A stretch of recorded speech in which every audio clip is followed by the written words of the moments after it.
Hey guys, what's up and welcome back to my channel. It's Monique here for anybody who is new, and if you are not new, then welcome back to my channel. So if you guys watched my video last week, you kind of know why I'm starting in the same position, same everything, and my hair is looking a little crazy. So I asked you guys to give me a thumbs up if you wanted to see this routine. Hopefully you did. If you see a video in between those two, maybe I didn't get enough thumbs up. So you guys gotta work on your liking game. But if this is the next video from my diffusing routine, then thank you guys so much for being responsive to that video and bringing me to where I am now. So if you guys are curious how I add volume to my hair, then just keep on watching. These are the steps that I take. It's nothing too crazy, nothing you guys can't do. So let's just jump right into it. Okay, I had to take a brief intermission because I'm getting the worst headache ever, probably because I haven't eaten much of anything today. So here we are, family size baby, only way to do it. So good. If you think they're spicy, get off my channel. Okay, I've tried to film this video before. I've actually filmed it twice and I did not like the results. It was more of like, not that I'm not sitting down, but it was more of me just like talking through steps on how I add volume into my routine and whatnot. But this is more me like showing you guys exactly what I do, and it's just a couple things, but I think these do make a big difference. So just one more thing, if you're curious what products I use, head over to my TikTok and that full routine is there. If you guys like that video and want to see the steps that I took to get here, then again, give me a thumbs up because I think that way of responsiveness is working for my channel. My first step in taking this hair and adding the most amount of volume I can in day one is taking any sort of serum or oil. My serum of choice is the Mixed Chicks Hair Silk. I love this stuff. It's perfect for lightweight hair. It doesn't make your scalp feel oily, and I don't know, I just like everything about it. So I'm going to take this and take probably like a pump and a half, 2 pumps. There's not much on my hand. Putting this all over my hands. I don't know why I like to do this, but I do. I'm going to take my fingers and go in my roots and just start shaking out my hair. By doing this, you're kind of just loosening up all the curls, all the clumps, bringing the roots off of your scalp here. I'm gonna bring you guys up higher again. Bringing the roots off of your scalp a little bit and just kind of like, I don't know, step one of, oof. And I would say the easiest and best way to do this without creating so much frizz is just taking your fingers and kind of like moving them back and forth. Don't like completely shake your head, but just moving your hair back and forth. That's just enough to help loosen up those curls. Okay, I would say that that's enough. That already created a lot of volume.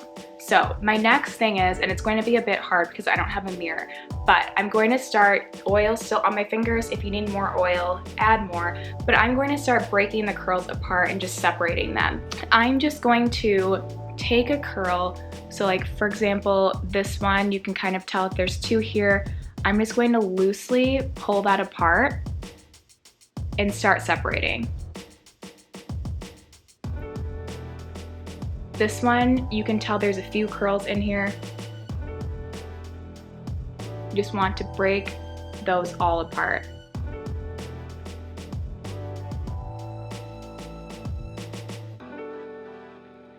Depending on how you styled your hair, you might not have a lot of curls to break apart. I would say if you use like a diamond brush technique, you might have more curls to pull apart than if you were to finger coil. So it just kind of varies on your styling technique.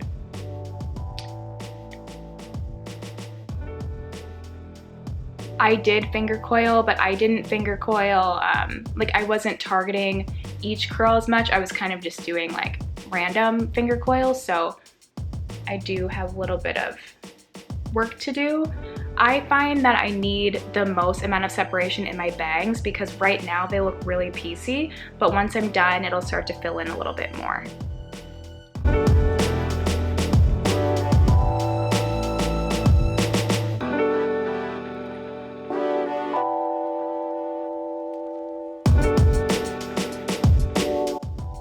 All right, you can already tell we're starting to fill in the gaps.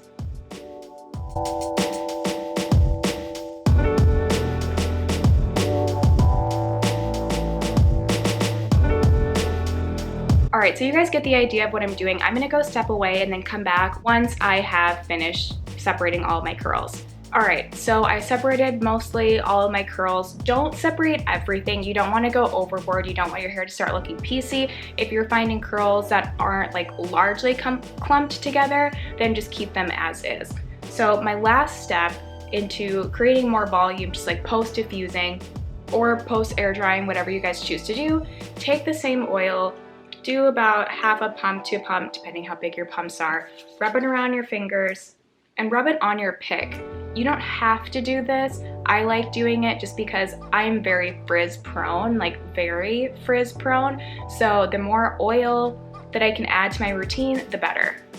So something that I used to do when I was picking my hair, I would just go straight to flipping my head over, picking out my hair, you know, and then going on with my day. I was just creating a lot of like matted curls in the back, and I don't think that's smart to do on day one. So my tip to you is just to take your oiled up pick or not, whatever your preference is, and just going from the top and lifting the roots from here. If you need to kind of like lift your curls up a little bit, you want to do the least disruption on the first couple of days, because the least disruption that you have in your curl pattern, the longer your curls are going to last. So I'm not saying don't flip your head over and pick at all, but don't flip your head over and pick and like go crazy, because that's only going to cause more disruption. So just lifting, lifting, lifting, a little bit of shaking, a little bit of scrunching. If you have any casts left over from any gel products that you use, you want to go through and scrunch those out, scrunching straight up, just so, again, you don't disrupt your curl pattern.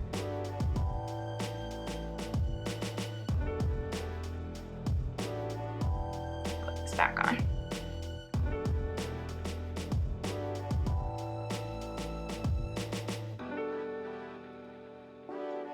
These are a few of the steps I take to create volume post-styling. My hair isn't huge. I didn't create, you know, just tons and tons of volume on day one. For me, that's just not possible. But these are the steps that I take just to get the most amount of volume my hair will allow. So thank you guys so much for tuning in. I know this video was kind of short and straight to the point, but that's what I was hoping for here. So if you like this, if you found these techniques helpful, then give this video a thumbs up and let me know in the comments down below. If you have any other suggestions, techniques, products, anything to add more volume into your routine post-styling, then let me know. I would love to hear your tips, and I would love to try them on myself, because I am all about the volume. So thank you guys again so much. Don't forget to like, comment, and subscribe. Share with your friends if you guys think that they'll find it helpful, and I will see you guys all next week. Bye.